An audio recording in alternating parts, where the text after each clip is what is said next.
मर्द बना, 1000 जगह चक्करां चलाया तो भी ढूंढता कैसी नहीं ढूंढता तो कैसी कहते बीबी मरियम जैसी, अम्मा आयशा जैसी, बहन फातिमा जैसी ढूंढता। इसके चक्कर 1000 जगह है, वही मर्द बना, अभी लाइसेंस है।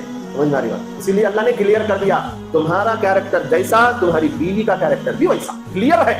18वां पारा उठा के देखो, खबीस मर्दों के लिए खबीस औरत, मोमिन और पाक मर्दों के लिए मोमिन और पाक औरतें। क्लियर कट अल्लाह ने कह दिया। हम जैसे रहेंगे हमारी आने वाली भी वैसी रहेगी। हमने तौबा रिसेंटली की है तो हमारी आने वाली भी रिसेंटली तौबा की होगी। समझ में आ रही? कोई डरकर नौजवान शादी से पहले तौबा कर ले तो मरता, तू जब तौबा कर रहा उन्हें भी तबीज कर रहे। अरे बात नौजवानों के जहनों में ये बात होती है कि शादी तक गुलछन्ने उड़ा लेंगे, इधर उधर अफेयर्स करेंगे, चक्करां चलेंगे। शादी क्या 3 महीने है रिश्ता होता है तो सबको तक तक तलाक तलाक तलाक तलाक सब कुछ छोड़ दो को बीवी के होकर हजींगे। ये सोच रखने वाले कान खोल कर सुन लो, जिस दिन तुम तौबा कर रहे हो उसी दिन वो अपने बॉयफ्रेंड से तौबा कर रही होगी। सिस्टम है, इससे हम बाहर नहीं जा सकते। हाँ, जितना जल्दी तौबा करोगे तुम्हारी होने वाली बीवी भी उतना जल्दी तौबा करेगा। अभी करो।